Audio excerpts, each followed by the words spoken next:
Hello and welcome to the Rich Life Recipe. I'm Alicia Shiro and I'm with Jason Allen Scott. And today's guest is Harrison Greenbaum. We are super excited to have Harrison, who is an award-winning comedian and magician. He's been featured on America's Got Talent, Last Comic Standing, Conan, and more. He was the first ever comedy magician to headline a Cirque du Soleil show. And as Harrison likes to say, he ran off and joined the circus. Cirque du Soleil, Mad Apple, is the author of the best-selling You Are Terrible, the book, and is currently starring in his own solo comedy and magic show off-Broadway. I have actually been to that show, and it is fantastic, and I highly recommend it. So we are excited to have you with us today. I'll turn it over to Jason to do a quick intro. I just want to say he's also dubbed the funniest magician ever with, big EVER by the Society of American Magicians. This is a big deal, people. So thank you. honestly, I was so excited to have you. I am a massive magic fan. I didn't get to see you. I'm actually really upset, but I will make a plan next time I'm stateside. I have seen Penn and Teller a bunch of times. I've seen David Blaine. I've seen I like Dynamite. how you pronounce it, Penn and Taylor. That's a whole other act, and I'm interested to see it. I feel like it's more of like a place where you get a nice suit that has extra pockets. That's what I thought. I literally thought it was called that. What is it? Penn and Teller? Teller, yeah. Penn and Teller. Apologies. Well, if they listen to this, firstly, I'll take that. I don't care any reason for it. Please do listen. We'll chalk it up to the accent. Yes, please do. Same as Greenbaum. I would have said Greenbaum, and I believe it was pronounced differently. I think there's a pond thing, like how we pronounce versus how you pronounce. Yeah, Greenbaum. Either way, it's obvious I'm a Jew. Well, Shalom Shabbat. Welcome to our show. Shalom Shabbat. Every single person listening, this is the Rich Life Recipe, where we look at what makes a rich life. What is the ingredients to a rich life? What does it take? What is the matzah that might be needed? Do you have to be a mensch? I'm just throwing in words that I know from Yiddish. Did you add, was the last one matzah? Matzah! You hadn't been used correctly. Come for the entertainment, stay for the education. That's literally our whole thing. Exactly. This is a show where we ask questions that you have asked, the questions that you've written in, the questions that you've put online. It's the kind of what is the ingredients? What is the makeup of the person, the myth? And I'm very lucky because with me is Alicia Shiro, who not only brings the magic to the show, joke on the magic, but also always leaves her phone on. So there's a notification, a dog barking. She's very Amazon busy. Delivery, so busy. I am putting my do not disturb on. Somebody's got to keep this podcast funded. Please do. Sponsor goes to iPhone for always bringing the notification. It can't all be Thank you, mispronouncing iPhone. words and misusing Yiddish. Unbelievable. The chutzpah on this man. Okay, we're not going to waste any more. I'm waiting till we get to schmegma. That's the best part. I'm definitely throwing some schmegma right at the end. Oh no. Oh, no. Oh, my God. We're going to go straight into this because I'm going to give the first question, which is normally the best question of the day, straight to Alicia, and then I'm going to rock on through. Stay with us. Make sure to give us 5 stars, by the way, because we want to feel like we deserve that 5 stars. And if we don't see 5 stars, we're probably going to bring you guests that aren't worthy of your time, unlike Harrison. Oh my goodness. Okay, well, get ready to laugh today because Harrison is one of the funniest people I know. And I love that you found this niche of blending comedy and magic in a way that's not always seen. So I'd love to hear about your creative process. How did you merge these two art forms together?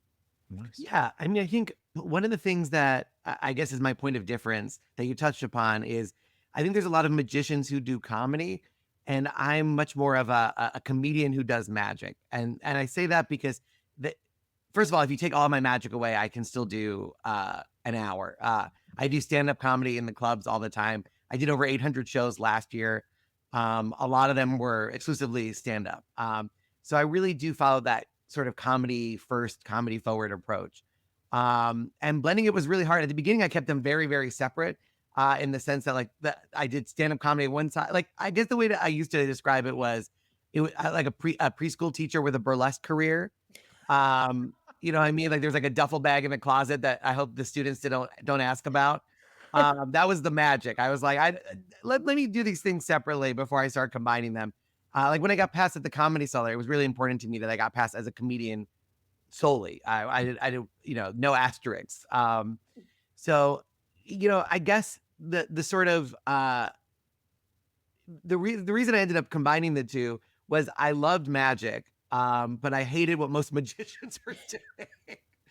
So it was really about sort of it putting my money where my mouth was and being like, okay, if you think there's a better way or a better process, then prove it. Because I had been doing the comedy thing for a while, and that had a very distinct process, which was you go on stage with original material that reflects your point of view, and you keep doing it over and over again. And I call it the secret algorithm of comedy. But it's just a fancy way, basically, of saying you get on stage, you take the feedback, and you adjust to the feedback. And that's the beauty of that cycle, is that you just get on stage over and over again, and the audience guides you towards, you know, what's working and what's not. And I just thought starting with the ideas first and then using technique, that was the other thing that magicians got backwards. You know, usually an artist will come up with the idea, oh, I want to paint the sky. Then they paint the sky. In magic, you had people buying tricks right off the bat and then just jamming them into their act. And that kind of makes them cover bands. And so you have this weird flip where in magic, instead of it being 95% of the music you hear is original artists or unique artists and 5% cover bands, it's the exact opposite. 95% of magicians are cover bands doing other people's tricks based on other performances that they saw. And so the idea was to take that comedy formula of idea first, then technique, you know, gone through your point of view, putting it through that cycle. And so then I created What Just Happened, which is the solo show that I'm currently running off Broadway. So it's been very exciting to build this thing up. And then the goal is to eventually film it as a special and then burn the thing down. Because that's the other thing that comedians do that magicians don't, is comedians will put out an hour of material and then they burn it. It's done. They move on or they write the next hour. And creatively, that's just better for the artist, I think, because you change as a person. And so if you stick with the same material you wrote when you were 20 and you're now 50, it might not be as much of a match. You grow as an artist too, you just evolve and get better. So the idea of burning down the hour is something that's very exciting to me. So we're in the stages of figuring out how to film this thing as a special. And then I've already started working on the second show. So I'm very excited to see what show 2 looks like too. Wow. That's incredible. Jerry Seinfeld is reported to have once said, there are 4 levels to comedy. Make your friends laugh, make strangers laugh, get paid to make strangers laugh, and make people talk like you because it's so much fun. Is there levels to magic? Like make someone disappear, make your parents disappear, find yourself alone in an orphanage, nobody's laughing. I mean, I think those all happen simultaneously to every magician. I think the final stage is cry alone in a room. Yes. But it's interesting. The levels that I always think about when it comes to comedy and magic, I always talk about the 3 levels of surprise, because comedy and magic are so much about surprise. And like a first level joke that you come up with is one in which kind of everybody can anticipate it. It's almost barely a joke. Everybody kind of knows where the joke is going. A second level is where the audience members who really know comedy and the comedians in the back of the room, where the magicians know what's happening, but the average audience member might not. And then that third level that you're striving for is the one where nobody sees it coming. And in magic, sometimes it's rare, because like sometimes when you take a girl out and she's in a box and you're holding a saw, you're like, we're probably going to saw her in half and put her together. Not. By the way, we should be questioning that entire concept of that trick, which is so weird, because when you saw a lady in half, that's just murder. Anybody can do that part. And also, why are we doing that part? And then we're putting her to, anyway, weird trick. But we kind of know what's coming. And so it's coming up with a version of these things where people really don't know where it's gonna go. True, authentic surprise. To what you're talking about with those levels, it is funny because I used to host these sort of new talent shows where somebody would be doing comedy legitimately for their first or second time. And you see a lot of guys who are real cocky. They're almost always guys, very cocky. They're the funny one in the office. And they're like, I am the next Jerry Seinfeld. And even though this is my first show ever, I am going to murder. and then they eat their, I don't know if we're allowed to curse on this show. You can curse away. The Go phrase for in it. comedy is they eat their dicks. We use that phrase because nobody enjoys that, any part of that process of eating a dick. Nobody wants it. The person eating it, nobody wants to be in this process.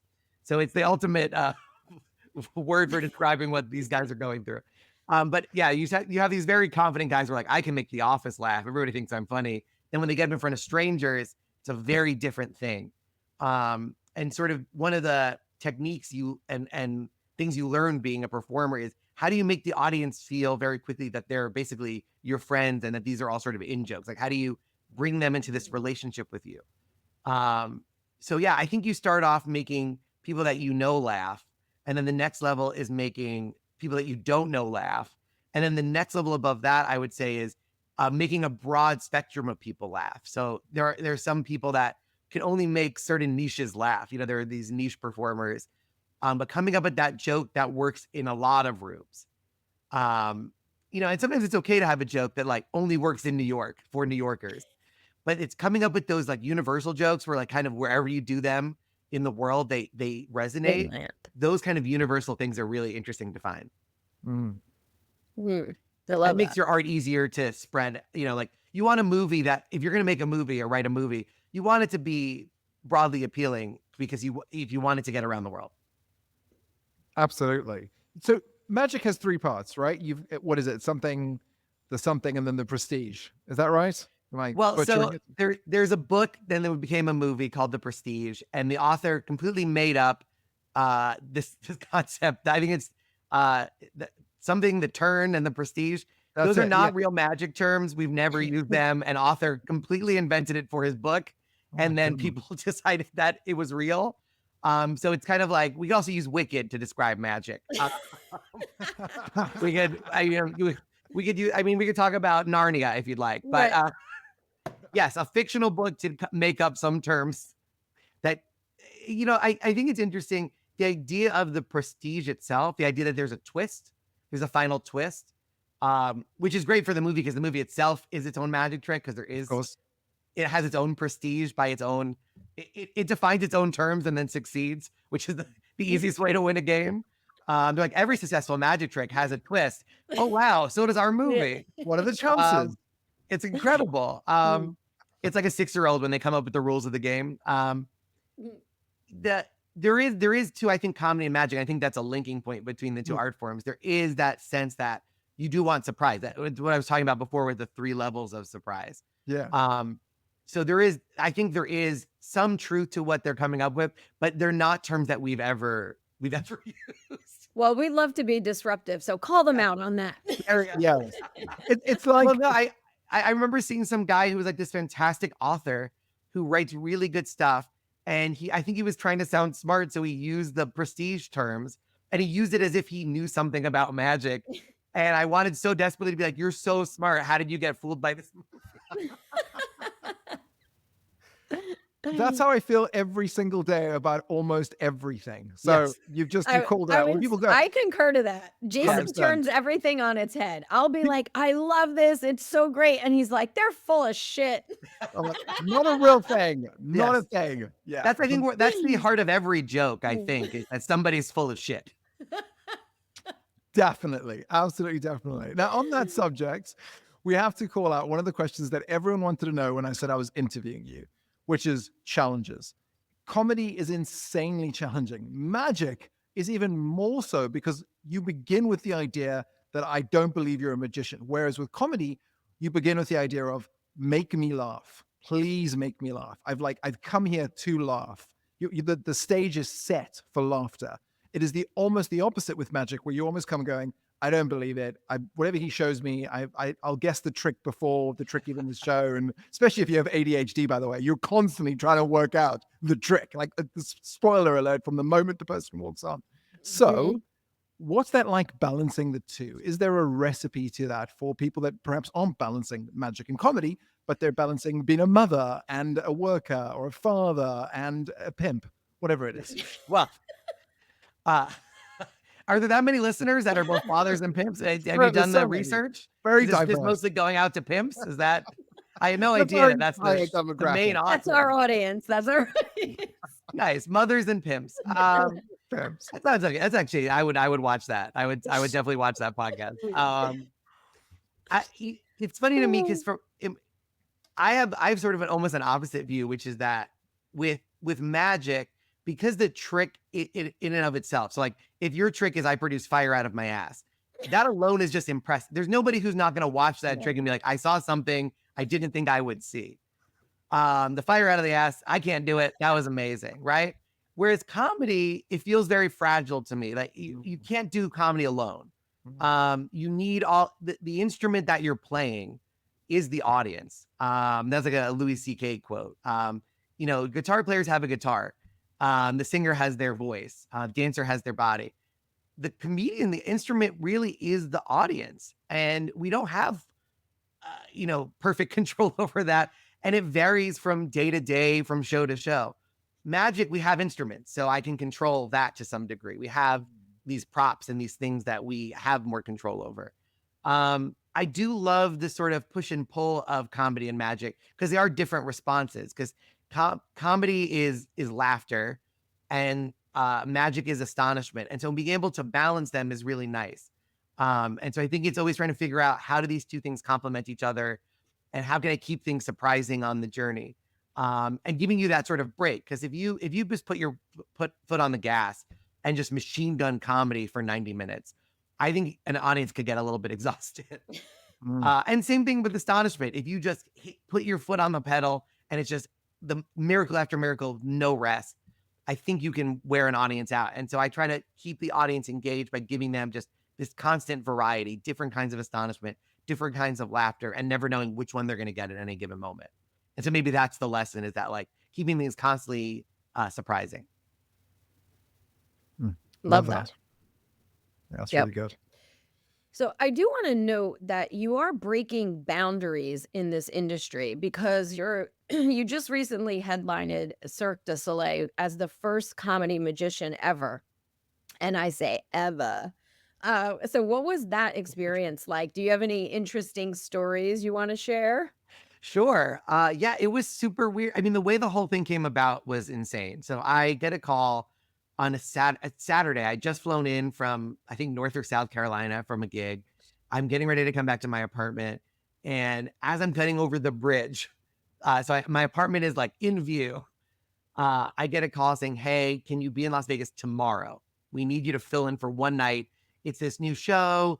And the idea is it's Cirque du Soleil, but because it's a New York themed Cirque du Soleil show, instead of clowns, we love this idea of having a stand-up comedian, because that feels more authentic to New York. So they call me Saturday night. I think by 3 a.m. or 4 a.m. I have a ticket to leave at like 9 a.m. Sunday. Wow. All they teach me when I get there is, because I'm going to come up through an elevator in the floor. And so they teach me all the ways I could die or lose limbs and fingers. And like, don't do that. Don't do that. The elevator won't kill you if you do that, but you'll lose your arm. So they just teach me how not to die. And then they shoot me out of this hole. And I do what I think is my one night only at this like preview show. They say, hey, do you mind sticking around for a couple of days? I say, sure. So now I'm doing a second show. And then they say, you know what, we might as well do all the shows of the week. And I'm like, I don't even have enough laundry, but we'll recycle. I think I asked the costume department, I'm like, do you have a washing machine? Because I brought like 3 pairs of underwear and now I'm here for 7 days. So the math ain't mathin'. So I get to the end of the week and they offer me a contract for a 1.5 years. And they're like, we have a couple of, but within 3 months of the show, you will be the sole comedian. You'll be the first ever comedian to headline the show. And it was really crazy because usually they don't name the performers. Usually they're characters, first of all. So the only other person who's ever had their name on a Cirque show was Chris Angel's Believe, and Mad Apple starring Harrison Greenbaum. So it's me and Chris are the two named performers. And so it was just this crazy thing of like, I mean, it's freeing because they've never had a comedian before in their show. So you get to sort of write the book from from chapter 1. But it was definitely using every tool in my toolkit to try to, because I don't think the audience always knew that there was going to be that much comedy in this show. I think I was doing about 40 out of 85 minutes of this show. Wow. Wow. So, trying to get the audience on my side and be like, hey, I know like what you expect from Cirque is like, people flying through the air, and we're going to give you that, but we're also going to have this other sort of tightrope act, which is me doing comedy in front of 1,200 people in this theater. Wow. I had no idea that it happened that fast. How did you have enough material? Were you making it up Yeah. as you went along? Well, I mean, the funny thing is, one of my favorite quotes ever, I believe it's Sir Ian McKellen. I think I saw when I was in like high school. He talked about the entertainment industry, although I think it applies more broadly, which is that you can't control when the door opens. That's just luck. But what you can control is that when the door opens, being ready to go through it. Mm. And so I think that also keeps you sane in an industry like comedy or magic, where like, yeah, you don't have control of when the doors are going to open. And sometimes it's frustrating because you're like ready, you're like banging on the door, like, please open it. But man, making sure that you're in a position that when that door opens, wherever and whenever it is, that you can go through it. So I had my 90-minute comedy and magic show. I had all my warm-up experience from doing like warm-up for daytime talk shows and all that kind of stuff. Because there was definitely an element of like trying to get the crowd on your side and teach them, hey, you're going to see comedy. This is what's happening. So I pulled on my warm-up experience, obviously from the comedy and magic show. I pulled from just being in, doing every weird and terrible show that was possible. I've done basements and boats and all sorts of crazy, you name it. I've been in the back of a pizza restaurant, you name it. I've done comedy in it. So all of a sudden they're like, here's a 1,200 seat theater and your microphone works. I'm like, we're already ahead of the game. This is great. That's incredible. That's amazing. And also, you know what? Thinking that it was like one show only, that really, okay, I got one shot at this. I really just came out there and just took all the risks. Like I made fun of Cirque within a Cirque show. I really took it as like, this is my only shot anyway.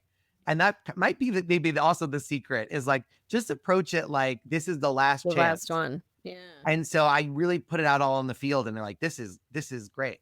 This guy's insane. That's I incredible. love that. Mm-hmm. You Be ready to have walk through that door. Yeah. That's great 100%. recipe right there. Yeah. Recipe ingredient number 1. Have your Yeah. ticket ready so when the bus comes, you can get on the bus, or be prepared to walk through that door when that door eventually creaks open for you. Hopefully it's not a bus. Hopefully it's a cab at least. Have your fare ready for when the cab comes. Yeah. You must have seen, not based on your sense of humor, but you must have seen a lot of rejection and failure. What? You also on like a show like America's Got Talent, Last Comic Standing. The perfect lead in. You've been rejected from every reality television show you've been a part of. How did you deal with that? 100%. How do you handle that setback? Because it's not a setback with you and your friends, or you didn't do well, or a small room in a back alley somewhere. It's in front of mass people you don't know, and who will, tell you in public, by the way, you failed at that thing. Is there something is there a blanket? Is there a mantra? Is there someone you go to and say, hey, remind me, this isn't real. These people don't count. They're just strangers on the internet. Sure. I mean, I think, well, with something like an America's Got Talent or Last Comic Standing, the goal there was to showcase and be seen by people. So the fact that they aired my audition, all the judges said it was great. Millions of people saw that. So that's a win right there. And then you get all the sort of, upshot from that of people seeing you, wanting to book you more, all that kind of stuff. So I saw those were just, my goal going in was, yeah, it would be great to win, sure. But the main goal is just getting my work out there so that I can keep doing more work. And I was successful in that. So I felt like those were wins. And like, it's funny because at the end of when you get eliminated from these things, they try to give you like an interview where you're like crying and upset. And I was happy. I was like, I did what I came here to do. I did the act that I wanted to do. The judges loved it. And people are going to get to see my work. So like, I'm happy about it. And also you can't win if you don't put yourself out there. So like, yeah, I'm happy I even participated in the thing. So yeah, and also like, even especially when you're starting out, like I would produce a show in Times Square. It was me and Sam Morril. Dave Ingber was it was us three basically standing in Times Square, handing out flyers to our own show. And you get rejected 1,000 times an hour. Everybody's like, I don't even want to take your flyer. and it hurts at first, and then you very quickly learn it's not personal. And so like it's very good experience to start your comedy career in New York, is to just In hand Times out Square. flyers and be like, come see our show. Because honestly, it's worth 2,000 rejections if 40 of those people say yes. Because now I have an audience and now I can do the show. So it doesn't matter how many no's there are, as long as there are enough yeses. I love that. And so That's that's how I started out. It's funny, Alicia and that. I were just on a panel for the New York Public Library. Shout out to NYPL for keep giving us jobs. And that was one of the things we said. We said it's about, like, I'm only successful because of the amount of times I've tried something and been terrible. My number of rejections is 10x the number of times you've ever even tried to do a single thing. But I think what you said now is more powerful than that, which is work out what success is, that a success that you can control, right? You can't control if they come to the thing, but when they come, you can control that the show is great. And that if one person loves it, they'll go tell 10 other people. And one of those 10 people could be someone that books you for a bigger show. You're controlling the variables that you can control. You can't control if the crowd will laugh, but you can control that the joke is well written. You can't control if the magic blows everyone's mind, but you can control that it is magical and remarkable when it's seen. I think that's something that a lot of people forget, is they forget to sort of take control of the things they can control. Yeah, I mean, there's a great quote. So I alluded to this. I did warm up for Katie Couric's talk show on ABC, daytime talk show, which was weird because, you know, my job is to get the crowd pumped up. And there'd be episodes where it's like colon cancer. And what made it extra rough is most people who came to like these shows would like Google the schedule for the week. And a lot of these daytime talk shows, whatever you see is going to be airing that day is usually what you're seeing that day. It's usually like live to tape. So it goes out immediately. Katie, we didn't really do that as much. We would get ahead or we'd do whatever. So you'd have these people who are like, oh my God, Bruce Springsteen. This is the Bruce Springsteen episode. And it was colon cancer. Oh my God. It was like trying to get these people. And then they one time they sent me out, they said, don't be so funny. It's about colon cancer. And I'm like, that's that's my job. You need them to just sit there and be sad. I don't think you need anybody. I think that was easy. My job is to get them hot. But we had Sully Sullenberger, the pilot. The pilot. We had him on the show, Sully, and he made this great comment, which was because they asked him like how he knew how to land the plane on the Hudson, like what's going through your head, and I think he said for 30 years I was making deposits in the bank of experience, and that day I took a withdrawal. And that really clicked with me. That's what you're doing when you do 800 shows or when you do, 10,000 shows. You're putting these deposits into the bank. And then when you face a tough crowd or a tough show or a tough environment, that's when you take that withdrawal and you go, I put so much experience in that bank. I have enough to pull from to make this thing work. And so that sort of really resonated with me. That's beautiful. That's a magic moment, Sophia, in case you're wondering. That is a clippable, repurposable piece of content right there. As the people in the biz say, that is a vox pop. Golden. 100%. Golden. The next question we have for you is an important one because it is literally the point of this entire show.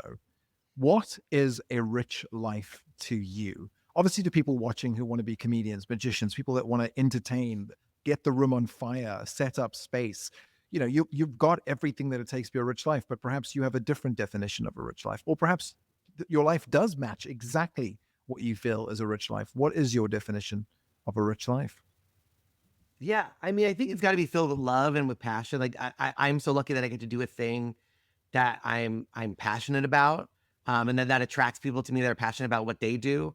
And I get surrounded by other comedians and magicians who are equally passionate about the thing that I am passionate about. So that's really, really wonderful. I have a lovely wife and a great dog. That helps. Those are both that really leads to a rich life, wonderful family and friends. I guess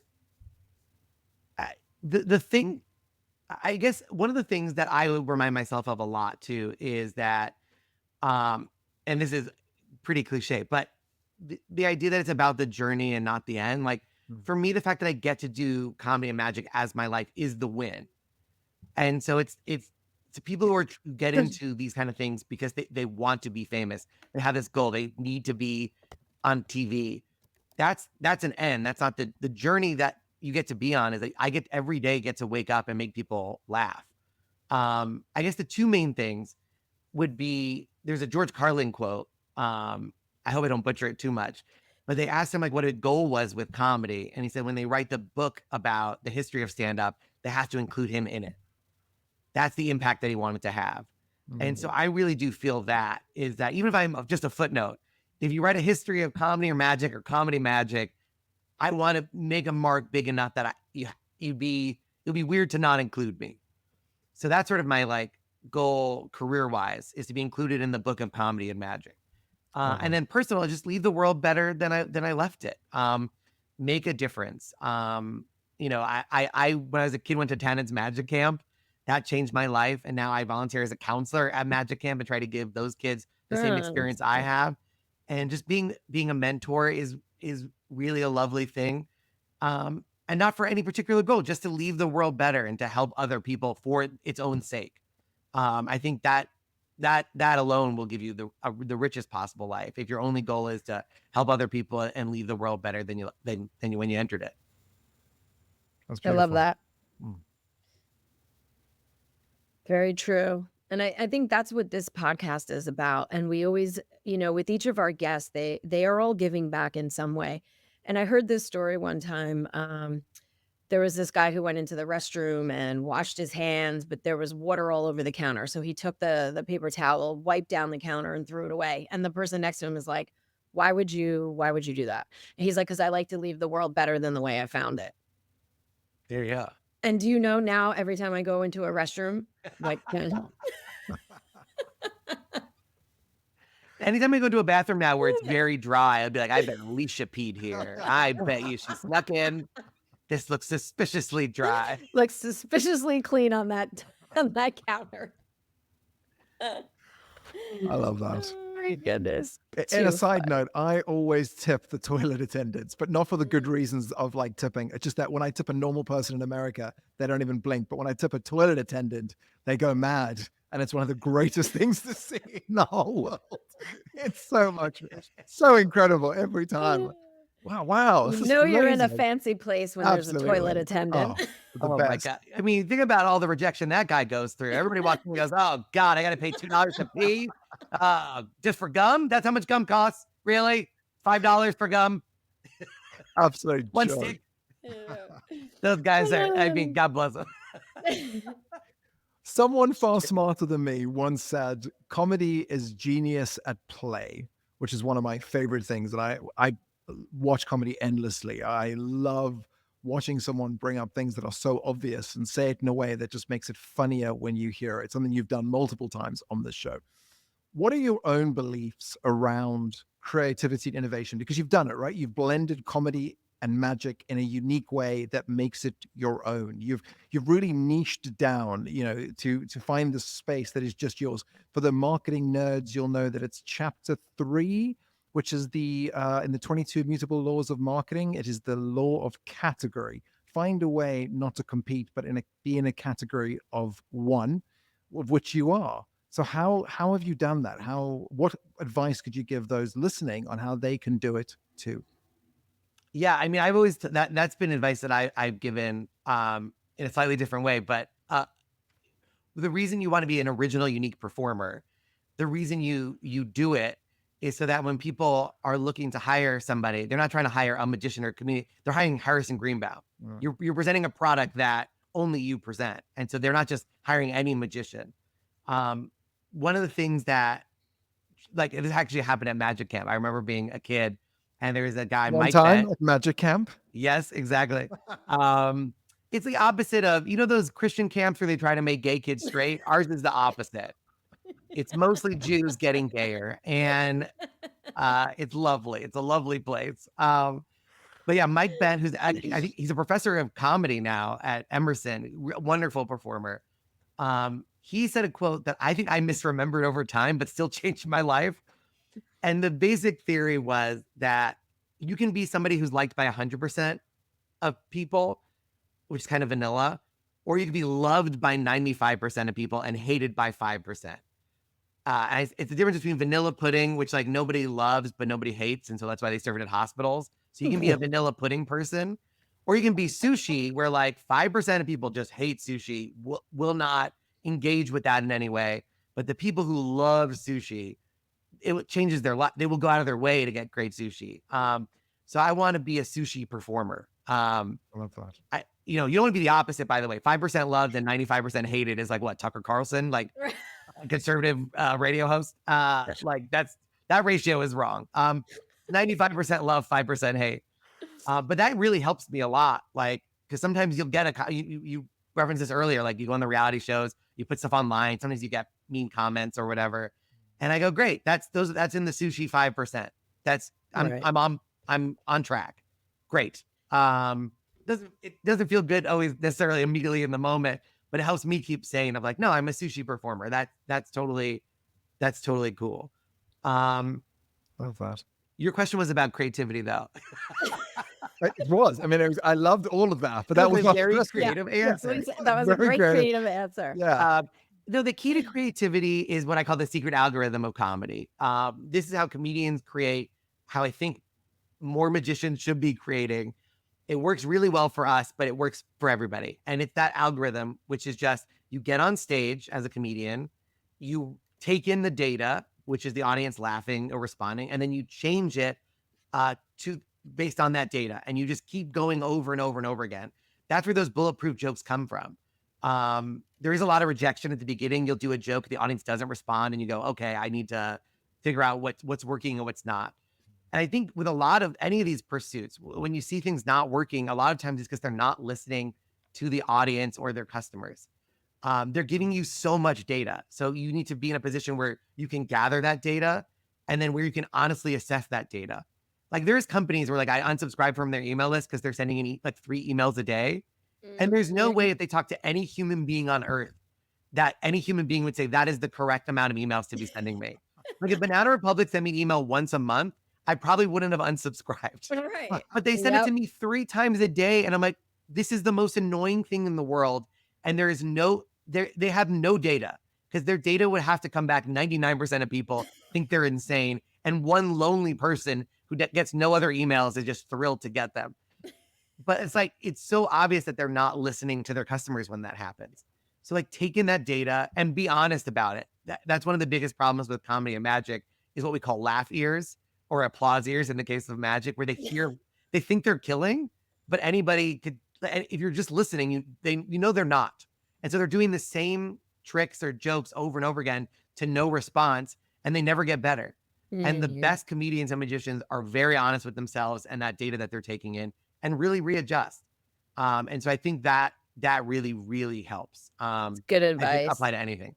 That's really good advice. I have to take this moment right now to thank Banana Republic, the premium lifestyle retailer celebrating exploration and self. This shirt is from Banana Republic. They have a great product, but man, all these companies, who told them, what marketing executive told every company that 3 emails a day is the right amount, or an email a day?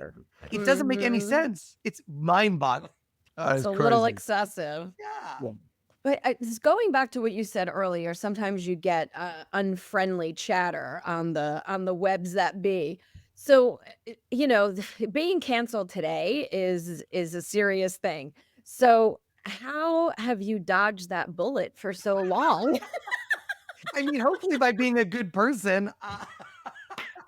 Hopefully there's, what, do you have something on me? What's going on here? Is this a gotcha?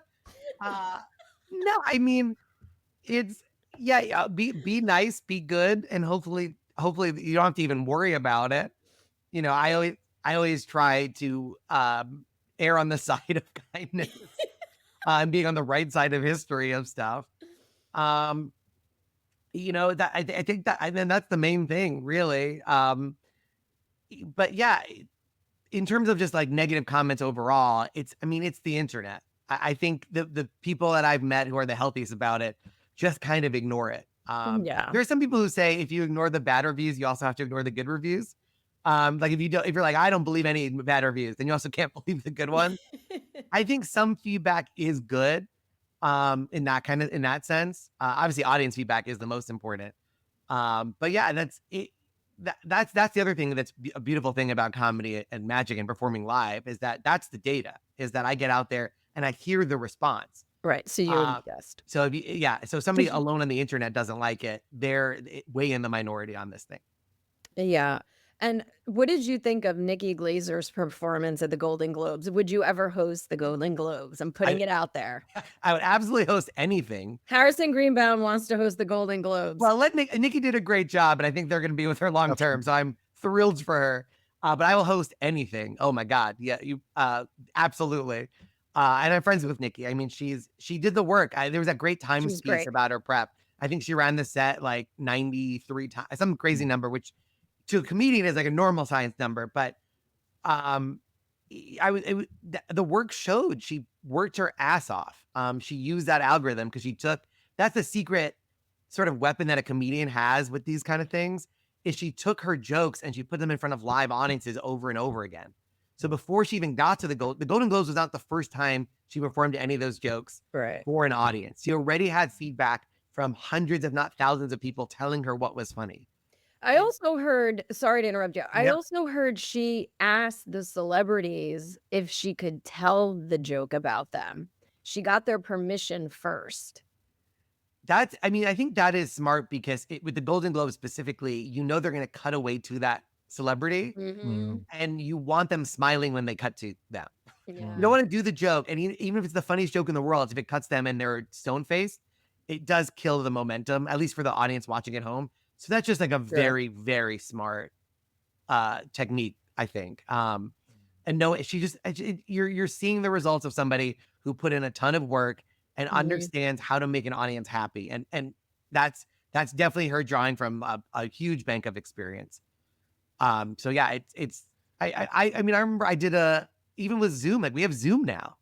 Like I had to do a roast thing. And so I put it out on social media, like, hey, does anybody want to watch me do a thing on Zoom? And so I got to run it on Zoom a bunch of times. So even if I couldn't get it live in front of an audience, I got to run it in front of human beings, at least, who can give me that feedback. So there's so many ways to get stuff out there, get it tested, and know kind of a little bit of the feedback before it goes out there.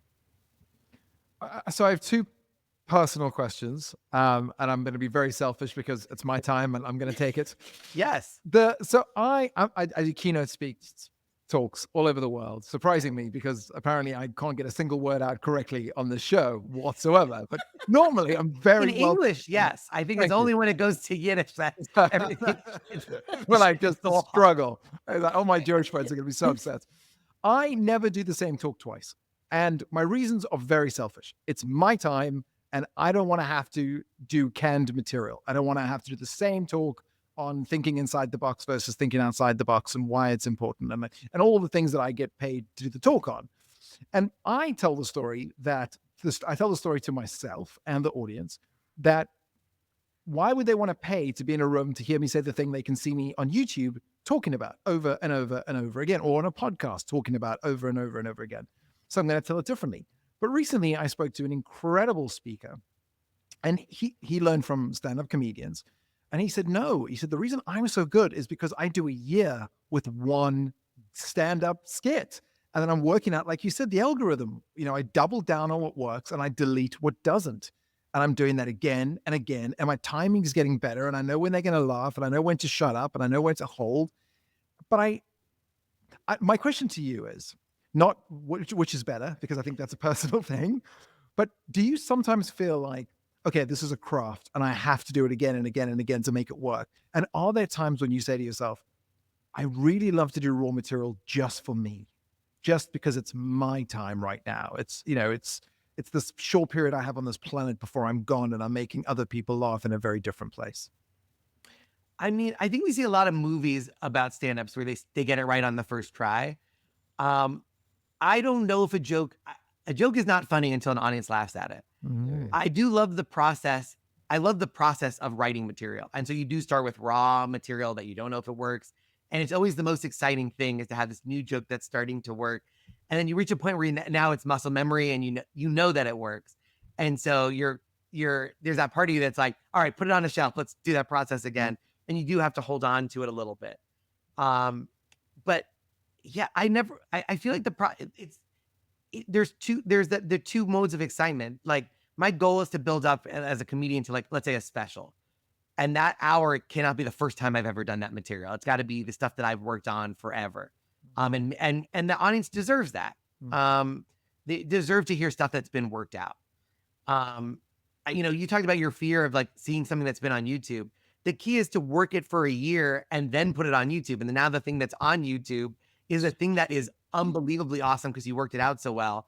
And now when they come to see you, they see you at the beginning of the next cycle. Love that. My lecture, I give a lecture to magicians called You Are All Terrible. And I wanted to approach that very motivational. And I really wanted it to be the way I do stand-up. So I had the lecture, and then every time I did the lecture, I tweaked it. I doubled down on the stuff that worked and got rid of the stuff that didn't, right? And the lecture got funnier and more, sharper. And I kept just doing it over and over and over again. And then during the pandemic, that's what turned into the book. You Were All Terrible, the book. That's awesome. And that was sort of my way of literally putting it on the shelf, right? Literally being like, okay, now it's done. And so now we're working on the next lecture.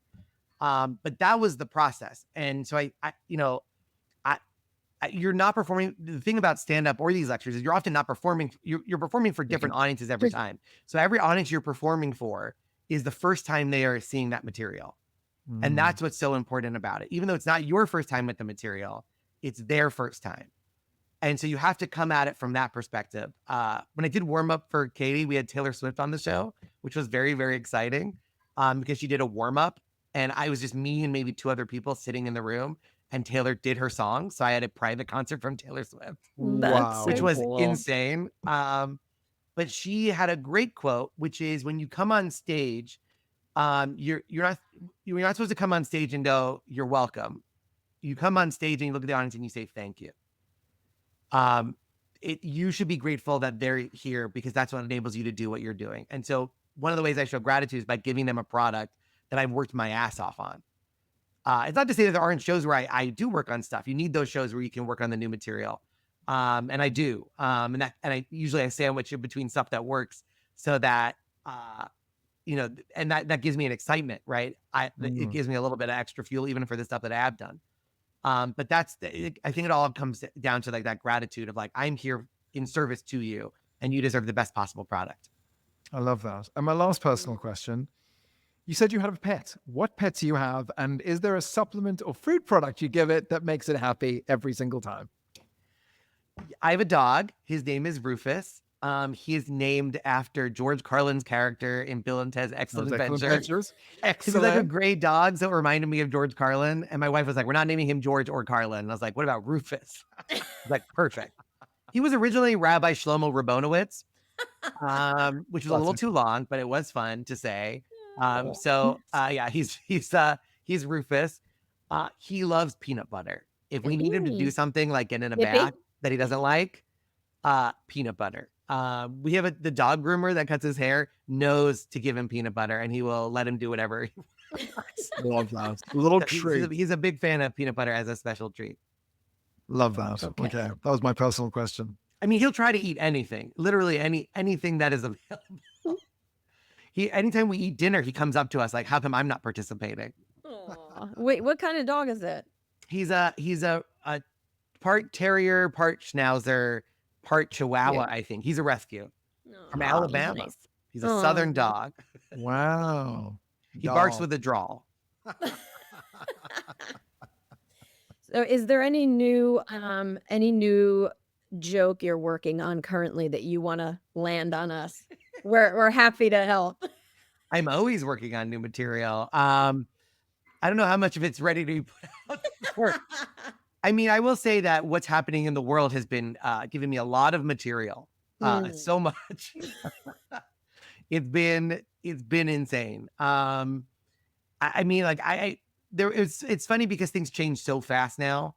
So I had a joke which will probably be dated in a week. But the joke is about like, Trump is going to be president again. And so I've been coping by trying to get as many abortions as I can. I went to the Planned Parenthood yesterday and I was like, I would like an abortion right now. And they're like, sir, we cannot give you one. And I was like, oh my God, it has already started. Oh my God. That's excellent and offensive in equal measures. I love I it. do kid shows is what I'm trying to say. You got a family-friendly event? Put me in there. 5-year-old kid wants a birthday. I got that material. He's going to learn a lot. I'll tell you that. He will learn so much. Oh my goodness. Oh my goodness, too funny. You never disappoint. Every time every time we get together, we've done several events together, and Harrison has hit a home run every single time, and for corporate clients. And it's very difficult to appease a corporate client because you have to really narrow the margins. And we never want to scrutinize somebody's creative juices, so to speak. We want to give them free reign in order to be funny. But in the corporate world, it's a little bit risky, but Harrison has nailed it every single time. I don't do that joke. I guarantee you that. That one's for the comedy club act. Yes. For our listeners, two pieces of thing. The first is there a mantra or a saying or something that you go to in your own life when times are hard? When the boos outmatch the claps, when the audience just isn't giving you what you need, you just need something to keep going. Is there a mantra? That's the first part of a two-part question. I'm going to pull on Alicia. On to the first. I really hope the boos never outweigh the claps. We talked about that. 95% love, 5% hate. If it goes in the reverse, you're a political talk show host. But the thing that honestly, the very basic thing that keeps me going is there's always another show. One of the reasons I do so many shows is it is very easy to not worry about an individual show when there's 4 more to do that night. Love that. And so you're really looking at this thing from you have to look at it from not just an individual show level, although you obviously want every individual show to be incredible, but you try to take a little bit more of a bird's eye view. And I think that helps me stay sane, is that I'm working towards this goal. There's a Seinfeld quote that is very helpful too, which is, he talks about if you're like murdering 10 out of 10 times, you're not doing your job. Because part of being a comedian is writing new material and testing new material, and that doesn't always work. So if what you're doing is killing every time, you're not doing the job. And so sometimes you have to either tell yourself that you're being sushi. That's okay. Sometimes you have to tell yourself, like, yeah, this is part of the process, is I have to break stuff on the way towards finding what works. I love that. Actually reminds me of one of my favorite quotes of all time, which is, quantity has a quality all of its own. Which is from Joseph Stalin, not the greatest person to be quoted. No, wait, you can't speak that in there. Oh my, leave the world a better place, Hitler. Like, you can't. What do we? Don't talk about the messenger, right? Sometimes it's just best to just end it. Don't end it shoot the messenger. That means not. You're like, oh, how's it going to get canceled? I'll give him a nice quote, get him nodding, and then be like, oh, by the way, you just agreed with Stalin. One of my favorite books, Mein Kampf. Moving swiftly on. I also have a firm belief no one gets canceled. What happens is there's a slight pause on your popularity, and then you come back and everyone forgets and you move on, right? I haven't seen a human being being canceled yet. I've seen people like Harvey Weinstein, rightfully so, is mostly gonzo. Here's one for you. Harvey Weinstein was in a Vegas comedy club just recently. People started booing. The comedian asked the booers to leave, and people gave him a standing ovation. I'll send you the news clip. Yeah, he's no longer canceled. No longer. Wow. That's got to be the comeback of the century. That is massive. I mean, I was shocked. Yeah, I'm equally shocked in that. It's unbelievable. And that feels like the sushi's gone bad. To use my own analogy. So Harrison, where can our guests come see you? Correct. For those that are local in New York. Absolutely. So I have my off-Broadway show, Harrison Greenbaum, What Just Happened. It's at Asylum on select Fridays and Saturdays. Tickets are at asylumnyc.com. But you can follow me on social media at Harrison Comedy on Instagram, maybe TikTok if it still exists. It'll exist. You don't know. But follow me on Instagram at Harrison Comedy and punchup.live. You can also follow me there. And harrisongreenbaum.com. I'm on all the social medias and all over the place. They can get your book. My book is called You Are All Terrible. The book. It is written for magicians, but the second half is basically about how to be funny, how to write comedy. I think it applies pretty much to everybody. Yeah. It's a really fun book. Like, I wanted it to be funny, because I think it's weird to write about how to be funny and then not be funny. Funny. So I think it's a really fun read. It's got really fun secret surprises inside. And it's published by Tannen's, which is the oldest magic shop in America. I went to Tannen's Magic Camp. It's the first book they published in almost 40 years. And so some of the proceeds of the book goes towards supporting the oldest magic shop in America, which is right here in New York City, Tannen's, which is so tannens.com, Tannens. Awesome. Extra Get points that if you've book worked today. out who sponsors today's episode. Tannen's, Tannens. Thank you. Schmegma. I Brought think to we'll you first Schmegma by at the Schmegma. end. Maybe clean it once in a while. And just like that, the show has come and gone. Thank you so much for being on the show, Harrison. Thank you, Alicia, for being my co-host. Thank you for listening wherever you're listening to great oral content. And if I sound funny, that's just because I'm pronouncing all the words you've read in books correctly. Thank you for listening. Did you know it was Hermione the whole time? Everyone in America thought it was Hermione.